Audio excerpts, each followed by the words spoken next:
우리 다 서로가 인사하세요. 잘 오셨다고, 은혜 많이 받으시라고.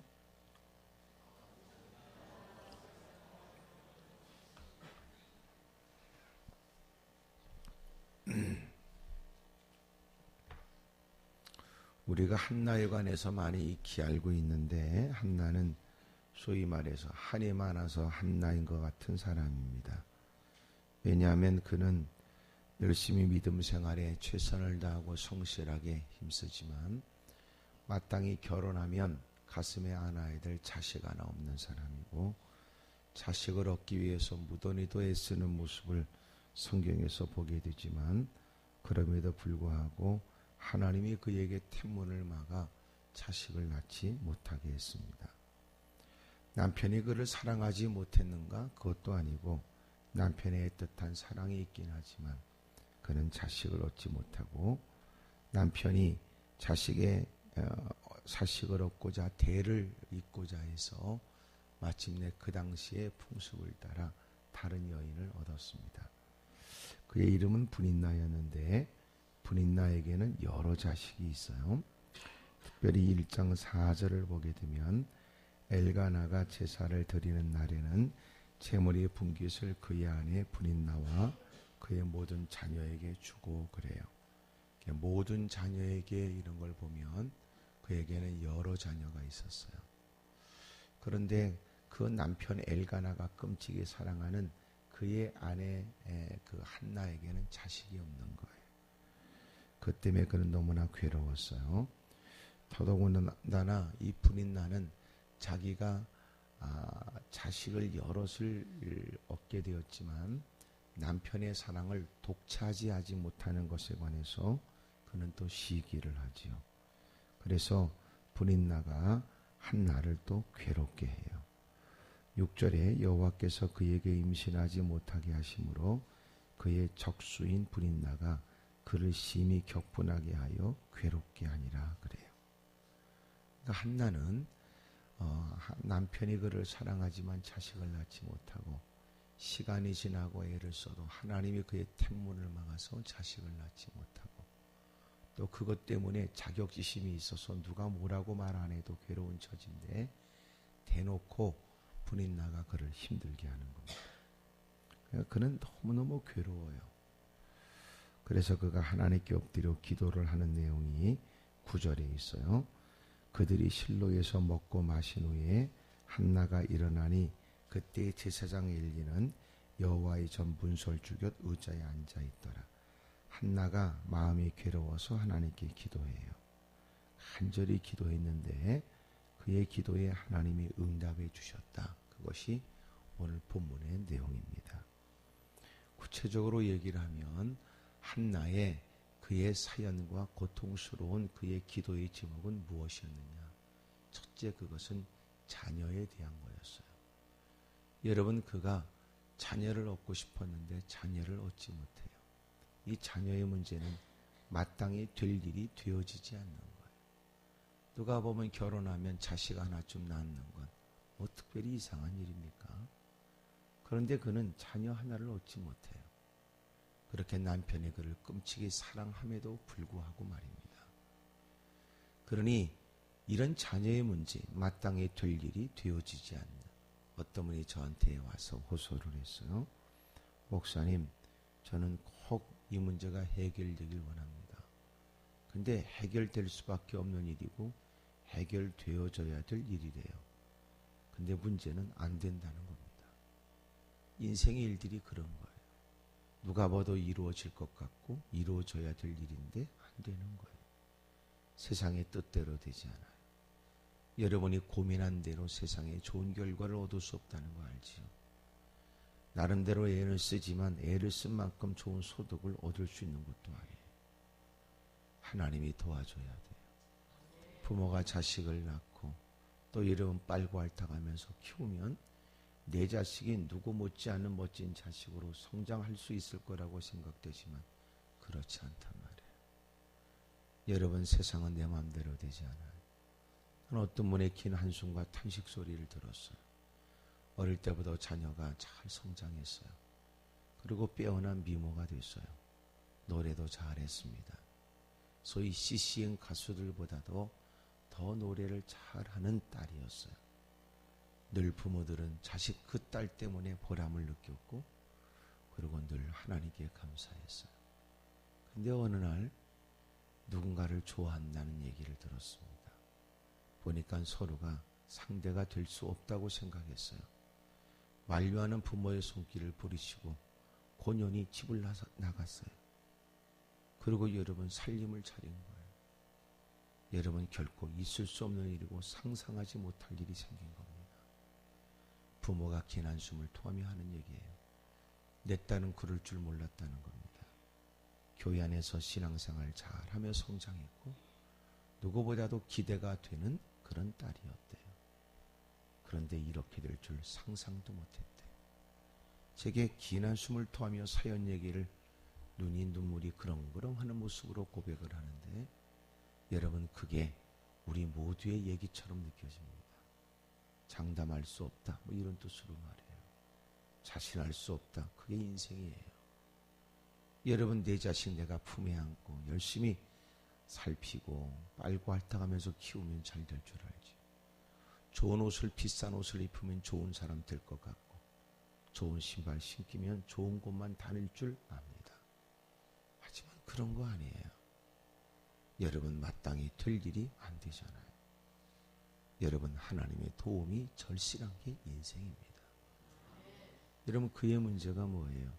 그의 문제는 가정의 문제란 말이에요. 여러분 너도 나도 애를 쓰고 몸부림쳐서 가족의 구성원들이 서로 가정이 행복하길 원하고 늦은 시간 돌아오면 가정은 천국으로 경험되고 아침에 여러분 출근할 때는 여러분 열심히 가서 일을 해야 될 이유가 가정을 바라보면서 이유를 느껴야 되는데 여러분 출입하면서 한숨만 있게 되거나 저녁에 귀가 시간이 괴롭다고 느껴지거나 출퇴근하는 여러분 그 모든 일들이 견딜 수 없는 고통스러운 일만 여겨지고 가족들에 대해서는 부담만 느낄 뿐이지 가족들에 대해서는 책임만 느낄 뿐이지 날마다 가족들을 생각하면 근심과 염려가 있고 여러분 가정에 들어가고 싶은 마음이 없다고 느껴진다면 그 가정이 여러분 얼마나 비참한 끔찍한 일로 기억되냐 말이에요. 나는 여러분 가정에 하나님의 은혜가 넘치길 바랍니다. 엘가나는 여러분 자기가 한나를 사랑하지만 자식을 얻지 못하고 한나는 엘가나가 사랑하는 건 그리 중요하지 않아 자식이라도 낳고 대를 이을 만한 자식을 가슴에 품길 원했어요. 왜 이런 일이 중요했을까요? 히브리인들은 히브리적 개념에 의해서 복이라는 개념이 뭐냐면 그것은 자손을 많이 낳는 거예요. 그래서 하나님께서 창세기 12장에 아브라함을 부르실 때 뭐라고 그러신 줄 아시죠? 네가 나를 내 명령을 쫓아 떠날 것을 떠나게 되면 그러면 하나님께서 주신 약속이 하늘의 별처럼 바닷가의 모래처럼 그의 자손이 번성하는 거였어요. 그러니까 히브리적 개념에 의한 복은 뭐냐면 번성의 개념이란 말이에요. 그러면 하나님이 주시는 저주가 뭐냐? 그 저주는 다른 게 아니라 하나님께서 주시는 번성의 복을 누리지 못하는 거예요. 자식을 낳지 못한다. 이것을 마치 하나님이 그에게 주는 저주처럼 인식될 때였어요. 근데 한나는 자식을 낳지 못해요. 자격지심에 괴로워요. 엘가나는 그를 사랑하지만 해결되지 않아요. 엘가나가 쫓아가 마침내 내가 10아들보다 내가 당신을 끔찍하게 사랑하는 게 낫지 않냐고 얘기를 해도 그런 남편의 얘기가 철없는 얘기처럼 들려져요. 불이 나는 자식을 열어놨지만 그러나 한나를 적수로 생각하고 날마다 괴롭게 하고 힘들게 해요. 가정이 언제나 평탄하겠습니까? 날마다 끊임없는 다툼과 큰 소리가 들려지는 거예요. 여러분 가정에는 하나님의 은혜가 있길 바랍니다. 자녀의 문제였고 가정의 문제였어요. 또 하나 이것은 신앙의 문제예요. 하나님의 템물을 막아버렸어요. 믿음 생활 열심히 하는데 왜 하나님께서는 그에게 이런 끔찍한 고통스러운 일을 주시는지 하나님이 막은 겁니다. 하나님께 10자식을 달라고 하는 게 아닌데 한 자식을 낳는 것도 이렇게 보고 하나님이 템문을 막아버린 거예요. 여러분, 이만하면 더 이상 신앙생활 할 마음이 나겠어요? 예배가 여러분 흥겹고 즐겁겠습니까? 믿음 생활이 행복하겠습니까? 여러분 신앙생활에 갈등이 생길 만한 일이요. 신앙생활의 한숨과 탄식을 여러분 가질 만한 처지란 말이에요. 여러분, 이런 문제가 한나에게 생긴 겁니다. 그래서 그는 결심했습니다. 주님을 떠나겠다는 것이 아니었고, 여러분 좌절하겠다는 것도 아니었습니다. 또한 절망하겠다는 것도 아니었어요. 그가 택한 게 뭐냐? 그는 하나님께 기도하기로 결심한 거예요. 여러분, 그가 하나님께 기도하는 모습은 이렇습니다. 특별히 10절에 보니까 한나가 마음이 괴로워서 여호와께 기도를 해요. 그는 하나님께 기도를 드렸습니다. 그는 마음을 다하여 기도한 거예요. 마음의 괴로워, 그 마음 괴로운 게 기도로 표현된 겁니다. 그런 마음을 쏟는 기도를 하나님께 드려요. 여러분, 그냥 기도가 아니라고요. 몇 마디 목소리로 내뱉는 기도가 아니라 마음을 담은 기도였단 말이에요. 하나님, 나는 누구보다도 마음이 괴로운 여인으로 나는 하나님의 자비와 하나님의 도움이 필요합니다. 내가 10자식을 구하는 게 아니라 자식을 낳지 못하는 여인이라고 하는 오명을 벗어날 수 있다면 하나님 제게 은혜를 베풀어 주십시오.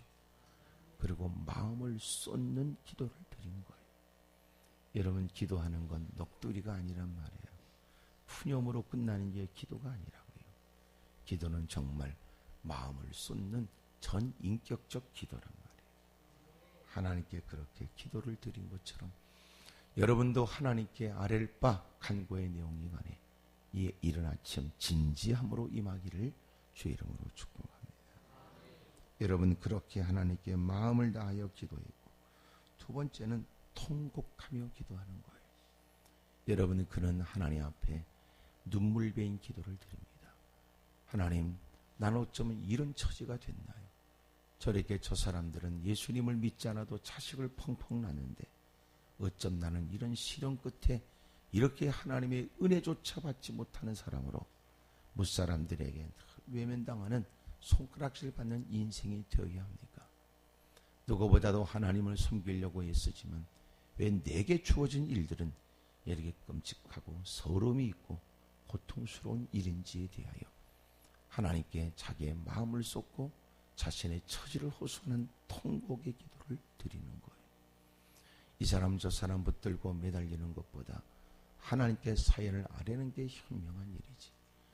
여러분, 의사라도 자기의 자식 새끼를 살릴 수 있는 거 아니고, 자식이 여러분 내가 열심히 공부해서 의사가 돼서 부모를 살려야 되겠다고 생각하지만 나이가 들고 의사가 돼서 깨달은 건 어머니의 질병을 의사가 고칠 수 없다는 걸 한 거지.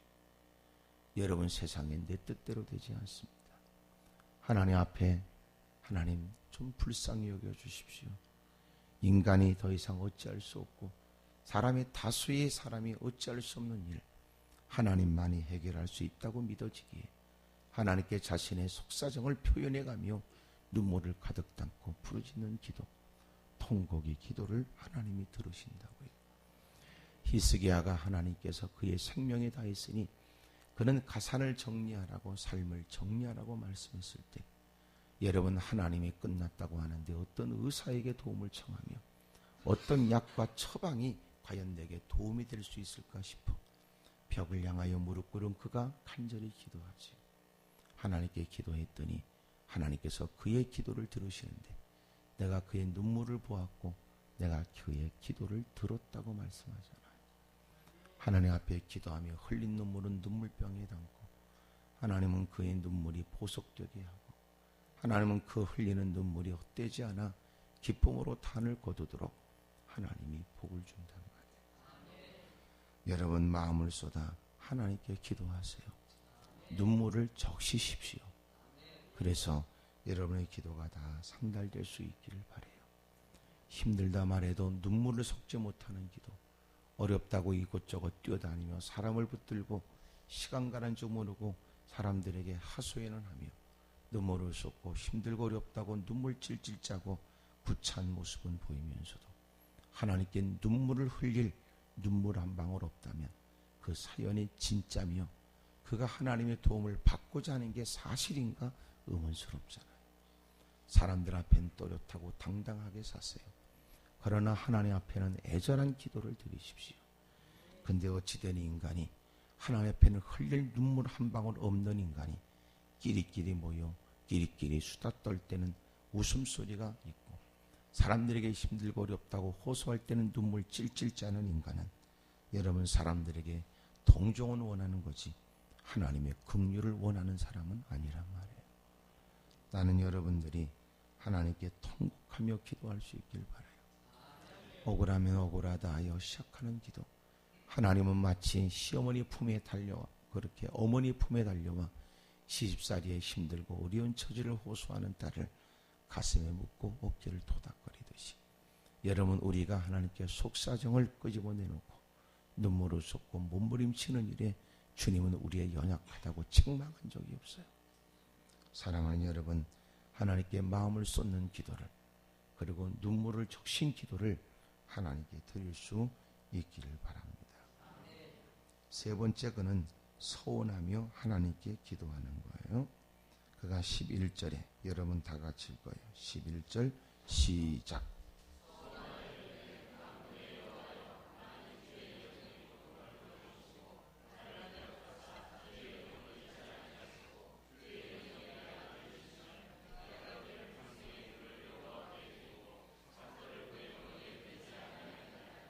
그는 서운하며 기도합니다. 하나님 아버지, 내가 하나님께 보여드릴 것 없어 자신할 것 없으며 내가 당당하게 하나님 이렇게 해주십시오 그러기도 부끄러운 인생. 하나님 만약 제가 하나님께 은혜를 입어 자식을 낳지 못하는 여인이라고 하는 이 수치스러운 오명을 벗을 수 있다면 하나님이 내게 주시는 자녀를 하나님께 다시 드리겠습니다. 그렇게 고백을 한 거예요. 하나님 나도 하나님의 은혜를 입는 사람, 나도 하나님의 자비를 덧입은 사람이 되게 해주십시오. 만약 내게 은총을 베푼다면 그 자녀를 하나님께 나실인으로 하나님께 드리겠다고 고백을 해요. 여러분 그렇게 서운하며 기도하는 겁니다. 절박한 처지를 만나 하나님이 내게 뭘 원하는지 여러분 우리가 고난만큼 하나님밖에 없다는 걸 깨닫게 되고 시련과 환난만큼 하나님밖에 없다는 걸 우리는 절박하게 알게 된다고요. 하나님께 무릎 꿇어 이건 주님이 매듭을 풀어줘야 되고 이건 주님이 해결해 주셔야 될 일.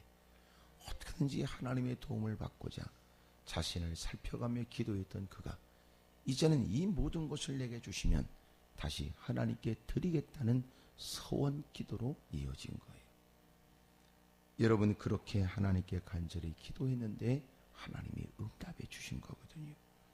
사랑하는 여러분, 하나님께 할 수 있거든 하나님의 도움을 꼭 받아야 되겠거든 하나님께 서원하여 기도하는 것도 여러분 그렇게 나쁜 기도는 아닙니다. 하지만 명심해야 될 일은 우리가 함부로 말을 앞세우게 되면 훗날 후회할 때도 있다고요. 서원은 꼭 갚아야 될 것만 여러분 기도하셔야 돼요. 근데 우리는 뭔가를 얻어낼 생각에 자신이 서원 기도하는 것에 대한 반드시 의무가 책임이 동반된다는 걸 잊어버리는 거예요. 나는 여러분이 서원 기도하는 거 말리고 싶지 않아요. 하지만 서원 기도했거든 반드시 그거는 갚아야 됩니다. 혹시나 아멘 안 하는 분들은 한때 서원했던 일이 기억나는지도 모르고 겨우 잊어버릴 만하니까 또 생각나게 한다고 마음이 불편할지도 모르지만 서운하는 순간 그건 내 거 아니란 말이에요. 서운하는 순간 그것은 하나님의 몫이 되어버려요. 근데 적지 않은 사람이 필요를 따라 하나님의 도움을 받고자 하는 마음으로 하나님과의 흥정 테이블에 앉아 그리고 하나님께 서원 기도를 주저없이 하긴 하지만 그러나 그 모든 일들이 이루어지고 나면 서원의 기도를 새까맣게 잊어버린다고요.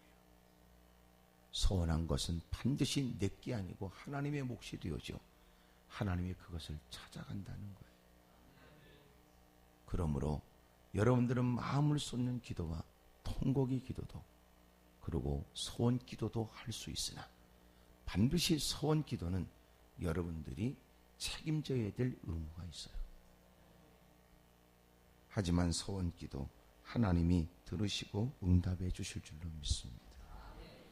어떤 분이 저한테 왔습니다. 목사님, 제가 말씀을 듣고 깨달아 견딜 수가 없습니다. 그리고 제 앞에 다가와 막 견딜 수 없는 자신의 모습을 어찌할 줄 모르고 막 호소하는데 남자분이었습니다. 그분이 자기가 어느 교회를 다녔는데 물론 지금은 그 교회를 옮겼답니다.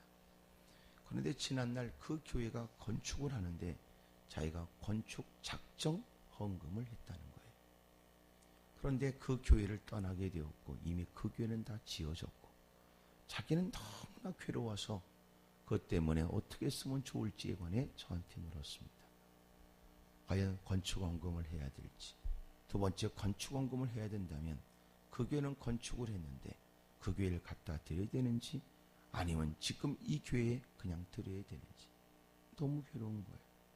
제가 그분에게 그랬습니다. 집사님, 그 교회가 건축은 됐지만 당신의 마음에 그 교회는 건축되지 않았습니다. 그러므로 당신은 반드시 건축헌금을 드리되 그 교회에 갖다 드리세요. 그것이 당신이 그 서원했던 일들에 관해 자유할 수 있는 방법입니다. 그랬더니 그분이 너무 고마워해요. 목사님, 답을 가르쳐서 감사합니다.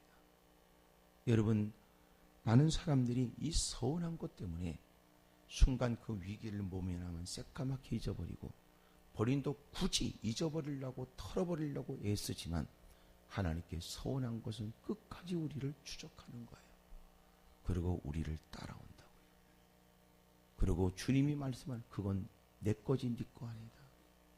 네가 나한테 내놨잖아. 그거는 내 거지 네 거 아니다. 오늘 새벽에도 하나님이 뭔가를 생각나게 하거든 주저함이 없이 하세요. 그것은 내 거 아니니까. 그래서 서원을 급하게 하지 말라는 거예요. 여러분, 서원을 하면서 기도하는 거 그것은 절대로 잘못된 건 아니지만 반드시 서원했거든 그건 반드시 갚아야 될 일. 그래서 서원은 생각하고 하셔야 됩니다.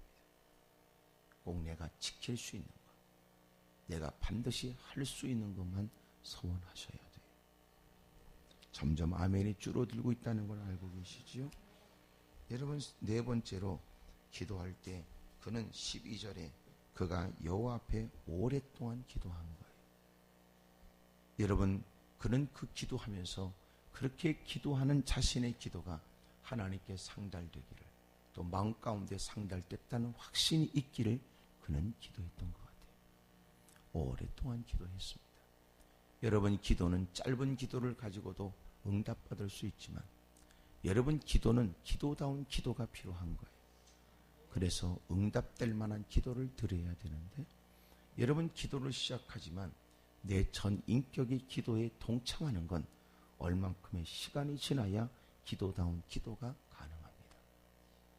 왜냐하면 기도를 시작하겠다고 하지만 기도를 하게 되면 안타깝게도 이런저런 기도 이전의 많은 일들이 기도를 방해하는 거예요. 근심, 염려, 좀 전에 있었던 일들이 그의 기도를 방해합니다. 내가 주님 앞에 있다는 의식을 갖고 환경으로부터 벗어나 주님께 무릎으로 가까이 가는 것은 적지 않은 기도의 시간이 우리에게 필요하단 말이에요. 그러고 나서야 비로소 여러분 자신이 기도를 하고 있다는 걸 본인이 느낀다. 온갖 잡생각을 하면서도 입은 뭐라고 쭝얼거리는 건 아직도 기도의 마음을 쏟고 있는 게 아니거든요.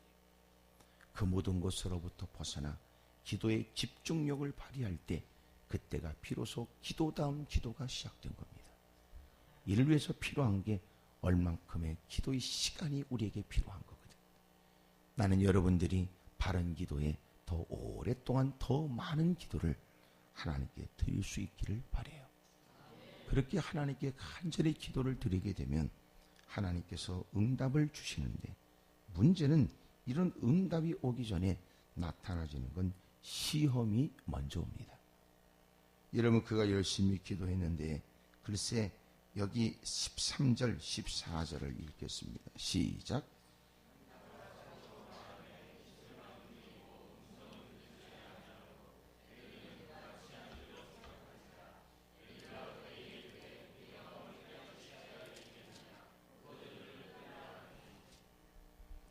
이게 무슨 말이냐면 여러분 응답을 받는데 안타깝게도 여러분 응답이 말이에요. 응답이 오기 전에 제일 먼저 오는 건 안타깝게도 시험이 우리에게 먼저 오는 거예요. 무슨 시험인가 보니까 여러분 엘리가 다른 사람도 아니고 그 엘리가 안타깝게도 너는 술 취한 년이라고 얘기를 한 거예요. 아니 모처럼 은혜를 받고 하나님께 절박하게 매달려 기도하겠다고 하는데 여러분 그 기도에 관해 엘리 제사장이 너는 술부터 깨고 와서 기도하라고 하니 이것처럼 가슴 아픈 상처날 일이 어딨냐 말이야. 우리 같으면 주의 종이 눈이 삐었지 말이야. 기도하는 거하고 술 취해서 넋두리 하는 거 구분도 못하냐? 그리고 마음 가운데 나는 기도해봐야 소용없어. 뭐라고? 하나님의 응답을 기대했는데 이렇게 상처와 어려움을 잊게 된 자신의 처지가 얼마나 난감하고 비참했겠냐고요. 오히려 여러분 바람 소리 나대로 휙 하고 돌아서서 손가락질하고 그리고 여러분 만약 그가 말했다면 주의 종을 향해서 비난하고 비방했겠지. 그런데 한나는 그렇게 하지 않아요. 자신이 엎드려 오랫동안 기도했던 기도를 그는 결코 하찮게 만들지 않았다고. 자기의 처지를 잘 설명하잖아. 나는 지금 술 취한 년이 아니라 심정을 통하는 기도를 드렸으니 나는 이름처럼 한이 많은 인생, 어쩜 나는 이런 고통과 어려움을 겪고 있는지에 관해 하나님께 호소하고 하나님의 은혜를 구했던 겁니다. 그리고 자기의 형편을 잘 설명한다고요. 엘리가 얼마나 미안했겠어. 이 당시 처지는 엘리가 눈이 어두워 나이가 들었고 그리고 몸이 비대해져 있을 때 이것은 마치 여러분 이미 세월이 지나 세상이 어두워져 있는 거예요. 영적으로. 그러니까 엘리가 자꾸 눈이 어두워졌다는 건 영적으로 흐려져 있는 거예요. 그리고 두 아들 홈리와 비나스 그놈의 새끼들은 제사장의 이름을 가지고 제사를 짓밟는 아주 못된 인간이란 말이에요. 여러분 이럴 때 하나님은 한나를 통하여 그의 소생을 하나님께 드리게 하고 하나님은 민족의 등불처럼 그를 쓸 계획을 세워 하나님은 그 일을 진행하고 계셨던 겁니다. 여러분 한나는 다행스럽게 이런 일들을 시험들 일로 여기지 않고 오히려 끝까지 엘리가 자신을 위해 축복 기도하고 축복의 말을 할 수 있도록 지혜롭게 처신한 거예요. 얼마나 현명해요. 나는 지금 술 취한 게 아니고 심정을 통하는 기도를 드렸으며 나는 하나님의 도움이 절박한 여인바 나는 그렇게 어리석은 사람이 아니니 나는 하나님의 도움을 받고 싶을 뿐입니다. 이런 얘기를 차근차근 잘 설명해 주니까 엘리는 자기가 눈이 어두워 자신이 잘못 봤다는 것 때문에 얼마나 대빵 미안했겠냐고. 그런 중에 그에게 여러분 축복을 하는 거예요. 네가 그렇게 마음을 쏟고 사력을 다한 기도에 하나님이 내게 응답해 주시기를 원한다. 참 지혜롭잖아. 그렇게 자신이 기도하고 자신의 기도를 스스로 쏟아버리지 않았다. 기도에 올라오는 사람, 어떤 사람은 그런 사람이 있어요. 몸이 아파 올라와 하나님의 도움을 받겠다고 무릎은 꿇었으나 여러 사람이 오다 보니까 많은 사람들 틈바구니에 끼어 있다 보니까 이 사람 저 사람 그렇게 부딪혀서 아픈 부분을 건드렸다나 에이쌍씨 그러고 그냥 돌아갔다는 얘기를 듣고 나서 아유 그 사람은 본래 돌아갈 사람이었는가 보다 그 생각이 들어. 그러니 여러분 뜻한 바 있어 모처럼 집을 떠나 불편한 교통편을 무릅쓰고 기도원까지 올라와 무릎을 꿇었으며 때로는 이런저런 불편함도 마땅히 응답을 위해 극복해야 될 일로 여기고 하나님의 도움을 받겠다는 마음으로 이런저런 일도 사소한 일로 여겨가며 하나님께 바싹 매달려 그 어려움을 극복하고 매달린 사람들이 돌아갈 때는 보람을 경험하고 돌아가는데 바보 같은 사람 많다. 광야에는 왜 나갔겠어? 여러분 구경하러 놀러 나갔겠냐고. 세례요한이 외치는 소리에 마침내 통해자복하고 회개하면 인생의 살 길이 열리는데 말이에요. 여러분 오늘도 마찬가지. 교회는 왜 나왔겠냐고요. 여러분 달콤한 소리에 마음을 뺏기려고 나왔느냐? 영원히 살아야 되고 인간이 바둥거려도 애쓰지 못한 일에 하나님의 도움을 받겠다고 나왔다면 여러분 하나님의 은혜를 입을 수만 있다면 그러고 머리를 조아리고 힘써 주 이름을 부르는 게 지혜롭고 현명한 일이죠. 때로는 지적받은 것도 감사하게 생각하고 또 하나님께서 알게 하시는 바를 가슴으로 담아 순종하겠다고 했으면 그에게는 하나님이 열어주는 놀라운 시온의 대로가 있는데 말이에요.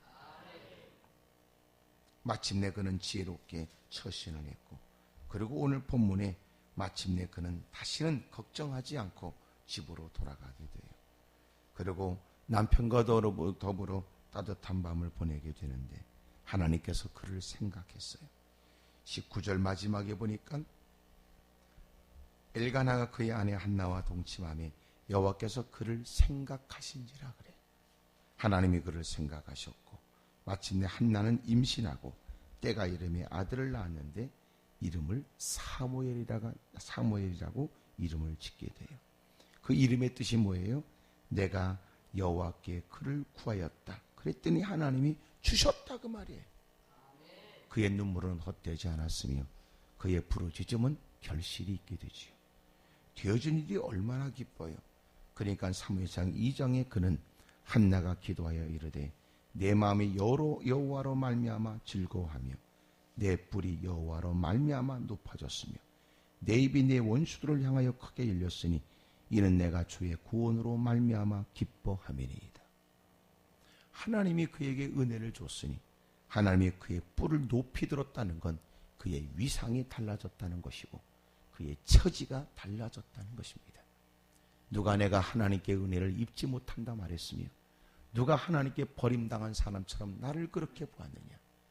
내가 사람들에게 동정을 받을 사람이 아니라 오히려 나는 하나님의 긍휼을 입을 사람이었으며 하나님의 내 뿔을 높이 드셨으니 봐라 모든 사람들이 한결같이 나를 바라보며 네가 믿는 하나님은 살아계시다고 고백하게 될 것이다.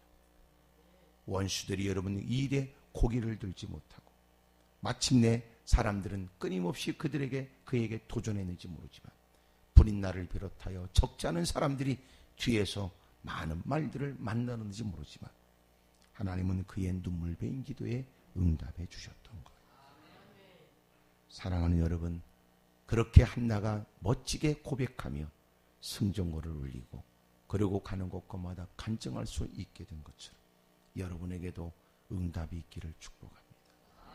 여러분 하나님께 간절히 기도하면 하나님이 결코 그의 기도를 외면하지 않는단 말이에요.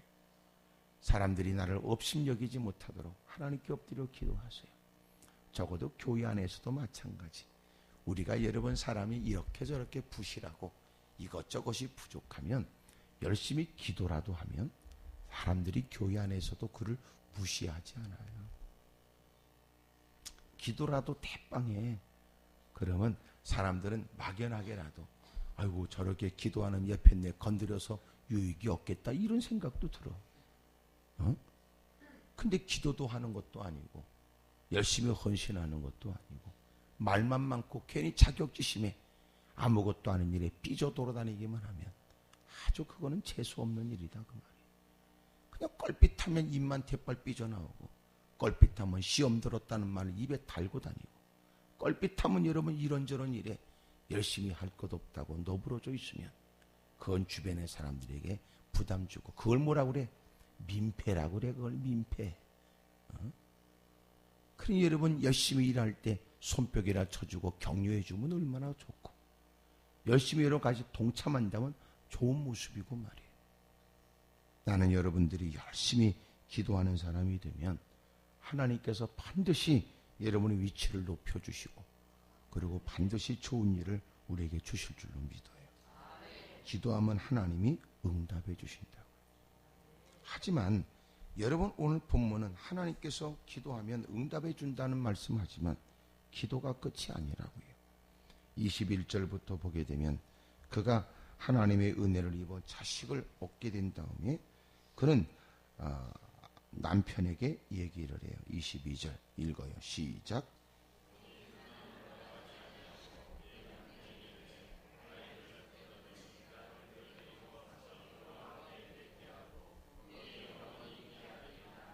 (23절)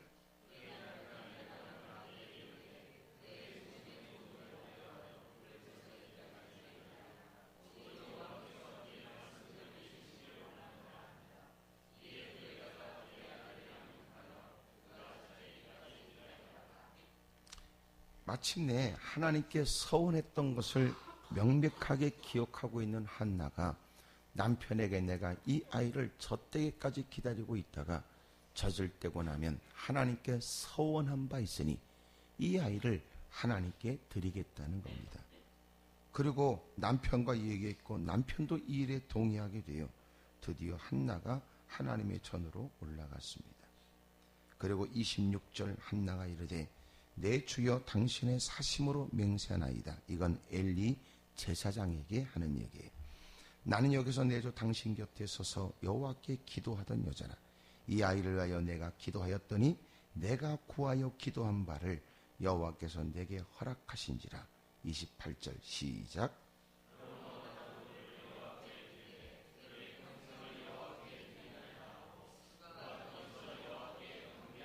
참 중요하지요.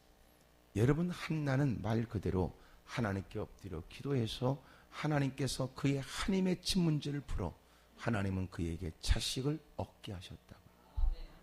다시 말하면 기도해서 그는 자식을 얻어요. 근데 문제는 사람들이 여기까지만 생각하네 그래야. 이건 신앙이 아니에요. 하나님께 기도했더니 하나님이 내 기도를 들으시고 내 기도에 응답해 주었다. 이게 신앙의 끝이 아니라고요. 바른 신앙은 뭐냐? 내가 하나님께 기도했더니 하나님이 기도를 기억하고 응답해 주었다. 이게 끝이 아니고 나도 하나님께 했던 기도를 기억하여 기도대로 사는 거예요. 대부분 기도는 하나님께 뜯어먹을 생각으로 기도해요. 별 가머니설로 하나님을 꼬드기고 별 다양한 말로 하나님께 얻을 것만 얻으면 된다고 생각한단 말이에요. 그런데 여러분, 한나가 기도한 것은 하나님, 내가 이 자식을 낳지 못하는 이 오명을 벗을 수만 있다면, 수치스러움을 벗을 수만 있다면 내가 하나님께 그 자식을 드리겠다고 고백하더니 정말 놀라운 건 하나님께 그 자식을 드리는 거예요. 이게 위대한 겁니다. 오늘도 여러분 기도할 때 하나님께 소원하여 기도하면 하나님이 응답해 주세요. 하지만 여러분도 기도한 바를 여러분도 순종해야 돼요. 왜 하나님은 당신의 기도를 들어야 되고 왜 당신은 당신의 기도대로 왜 안 삽니까? 하나님의 도움만 받을 수 있다면 무슨 기도라도 할 수 있다고 생각하는 사람이 이제는 왜 기도에 관한 책임을 지지 않냐 말이에요.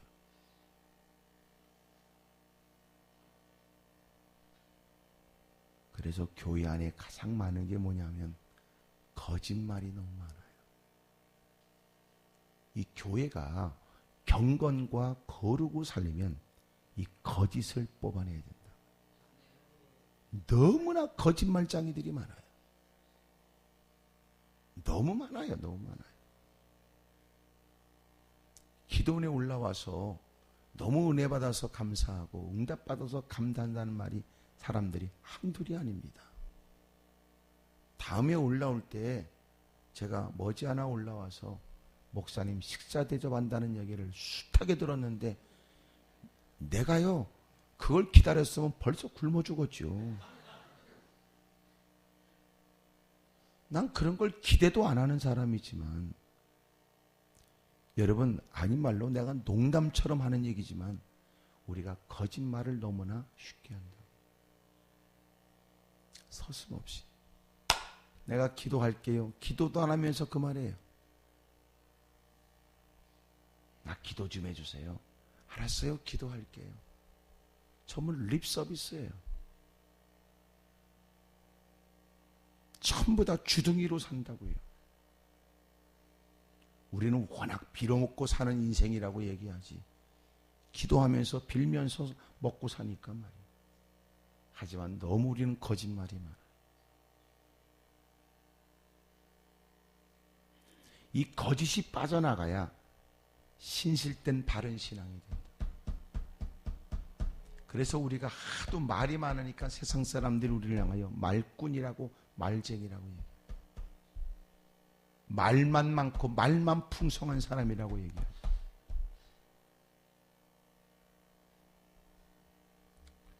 여러분, 거짓말이 없기를 바랍니다. 하나님이 내 기도를 들으시고 이루어 주길 원하는 만큼 나도 내 기도를 기억해야 된다고요. 그 제가 어제 얘기했지요. 기도할 때 방언 기도를 하지 말고, 방언 기도는 하나님이 주는 은사이기도 하지만 방언 기도는 우리의 혀에 익숙해짐으로 인해 방언 기도가 아니라 혀에 익숙한 반복되는 말들이 익숙한 말을 쏟아내면서 방언인 줄 착각하는 것만.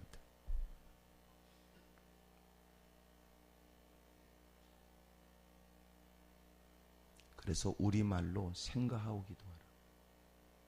또렷하게 내가 어디에 있는지, 주님 앞에 있는지, 무슨 기도가 바른지, 어떤 것이 합당한지 생각하고 기도하라고 말이에요. 생각하고.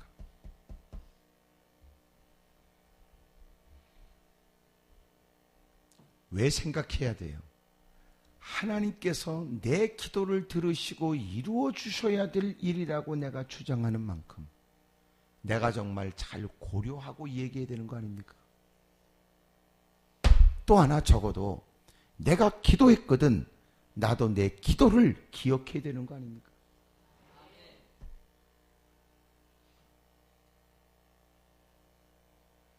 그러니까 어느 때보다도 기도할 때는 더 정신을 바싹 차려야 된단 말이에요.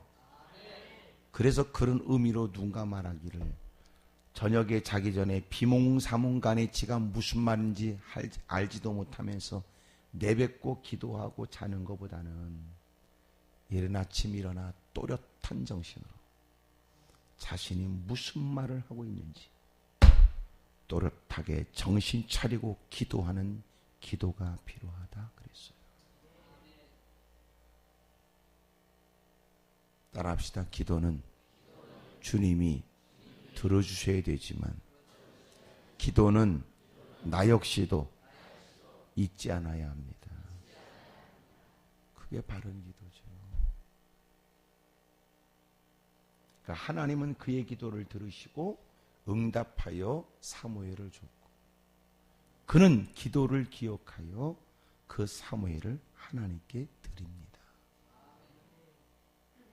그래서 성전에서 봉사하는 여인의 품에서 그 사무엘은 성장을 해요. 그리고 사무엘은 하나님이 10 아들보다 귀한 아들로 하나님이 쓰시는 거예요. 얼만큼? 사무엘이 사는 날 동안 이스라엘 땅에는 평화가 임하게 돼요. 그리고 그의 말은 한마디도 떨어지지 않도록 하나님은 그의 기도를 응답하고 선포되는 얘기는 이루어지도록 만듭니다. 다시 말하면 하나님이 대단히 귀한 존재가 되도록 만든 거예요. 부터 21절까지 다 같이 읽어요. 시작.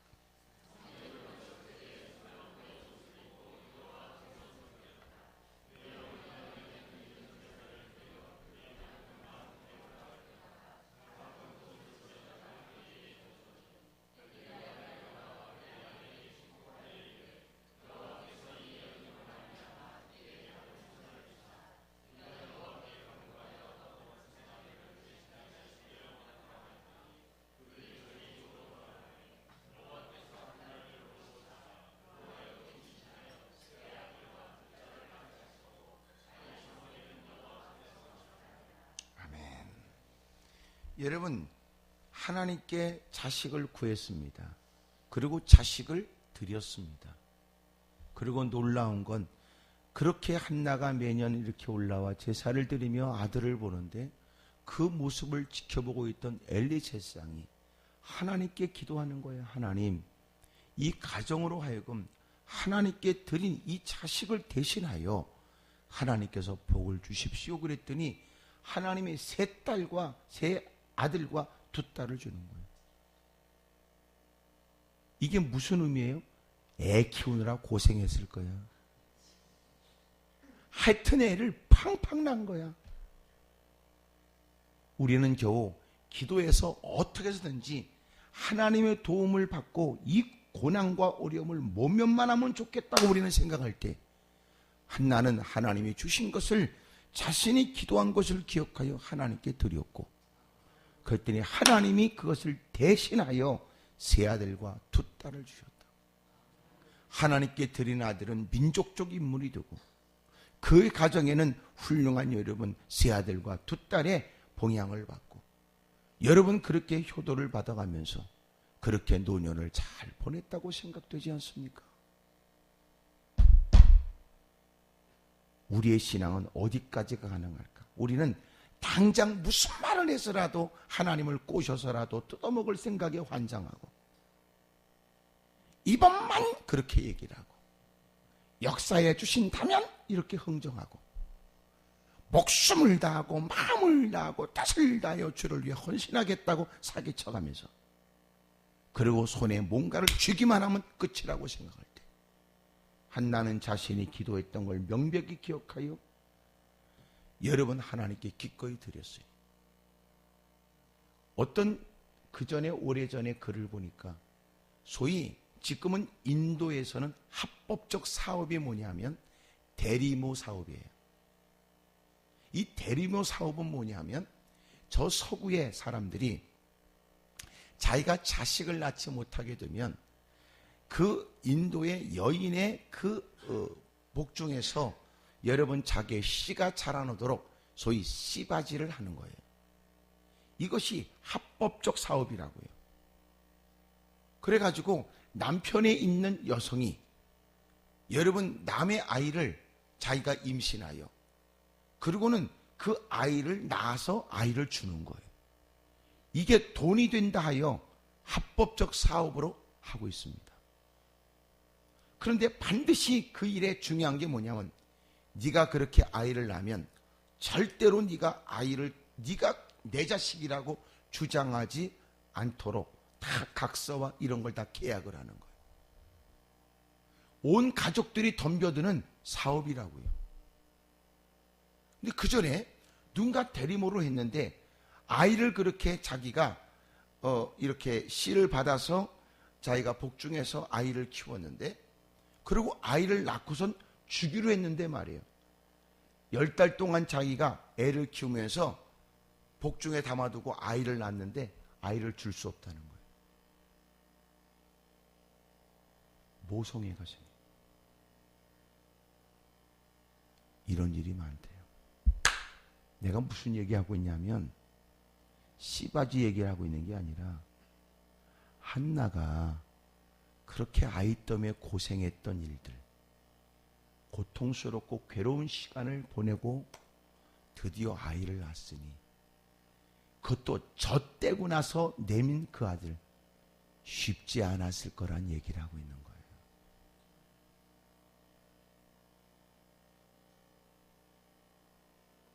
우리는 하나님께 응답을 위해 기도해야 되지만, 우리는 기도대로도 순종해야 돼요. 따라합시다. 응답을 위해서 기도해야 되지만 기도대로 순종해야 됩니다. 한나가 우리에게 가르쳐 주는 거예요. 근데 한나를 잘못 가르치고 있어요. 어떻게?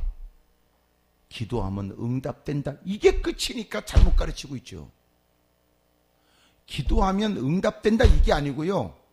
기도대로 순종해야 된다는 게 한나를 통해 가르쳐주는 하나님의 교훈이에요. 그러면 하나님이 어떤 복을 주느냐? 하나님이 대신하여 세 아들과 두 딸을 주는 거예요. 하나님이 그런 하나님이세요. 근데 왜 우리는 하나님께 구하면 응답한다는 것만 우리가 얘기합니까? 너 기도하면 하나님이 응답해 주지만 네가 기도대로 살면, 네가 기도대로 순종하면 하나님은 드려진 것에 대신하여 더 많은 걸 주죠. 그래서 이 아침에 정신을 바싹 차리고 기도하고 기도대로 사십시오. 반드시 놀라운 일이 일어나게 될 줄로 믿습니다. 따라합시다. 하나님은 기도에 응답해 주시지만 우리는 기도대로 살아야 됩니다. 오늘 이 말씀을 결코 잊지 않기를 축복합니다. 그러게 기도대로 살면 아이고 내가 기도한 것 때문에 드리게 되니까 손해 같으지요? 손해 아니에요. 아이고 내가 왜 그때 기도하면서 당장 위기를 모면하겠다고 내가 그 말을 왜 했는지 몰라. 그러니까 바보 등신 쪼다지. 내가 기도대로 살면 하나님께서는 여러분 우리에게 더 많은 걸 주실 수 있어요. 더 좋은 것으로 우리를 만족해 하실 수 있어요. 내 처지를 주님이 아세요. 하나님은 대신하여 그의 삶에 더 좋은 일을 주신다. 근데 우리는 대부분 기도가 뭐냐면 사기빨이 농어해. 그래서 하나님 뜯어먹을 생각에 등쳐먹을 생각에. 그러지 마세요. 이제는 기도에 대한 책임을 가지세요. 그리고 기도대로 살면 반드시 하나님이 우리의 상상을 뛰어넘는 위대하고 놀라운 일을 주실 줄로 믿습니다. 기도하겠습니다. 두 손을 가슴에 얹지요.